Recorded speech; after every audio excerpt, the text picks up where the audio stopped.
Bismillahir Rahmanir Rahim. How do we know which opinion to follow if scholarly answers differ? Well, for the one part, you can ask seekersguidance.org, inshallah, and we will do our best to provide you with that guidance. But the reality is through knowledge. Through knowledge. The first way is through knowledge. Every Muslim needs to be in some sort of learning system where we learn systematically from A to Z. Now, I know that's not what the question is about, so I'm just going to mention that by the way and then park that for a moment. For a layperson looking for the ruling, in their life. Somebody came to me, I think a day or two ago, and they asked me about surrogacy.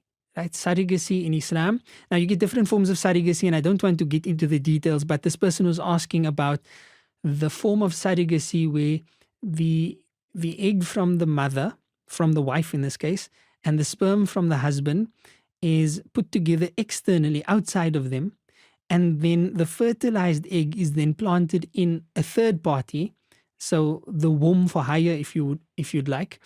And then, the baby gets a chance to develop in that mother's womb because possibly there's a problem with the womb of the wife. So they're asking me about the permissibility. That form of surrogacy is not permissible. Why am I mentioning this? Oh, I'm mentioning this because in the instance where you find differences of opinion, right? I think this is more of a clear case. But where there are differing views and you find the scholar says this, the scholar says that, etc., how do we go about navigating that? I would recommend that firstly, find out what your madhab says. Okay, that's key. So ask a scholar who knows the madhab that you follow and ask, look, what does the madhab say about this particular issue? Because I've seen various opinions. I want to know what the madhab says. So you ask, Shaykh, does touching my wife break my wudu according to the Shafi'i school? Because I've seen one scholar saying this and the other scholar saying that, etc. So I want to know what's the correct view. My answer to that person would be that the correct view, according to the Shafi'i school, is that touching your wife with no barrier, whether with desire or not, would break your wudu. So then the person says, okay, so that's the Shafi'i madhab, but I heard that there's another view that says this, that, and the other. Then I would say, yes, you're absolutely right. According to the Hanafi school, that would not break the wudu. According to the Maliki school, it would not break the wudu. According to the Hanbali school, it would not break the wudu. So then the person asks me, okay, Sheikh, so which view is the correct view? So I'm a Shafi'i. I'm going to say, look, the Shafi'i school is the correct view on this because of the evidence that I studied. Or perhaps I'm a Shafi'i, but I've also read the other views, in which case I would say, look, all of the schools have a leg to stand on, and their legs are quite strong. So this is not an issue of right and wrong, and which is the correct view, because according to the Shafi'i methodology, the conclusion they came up with is correct.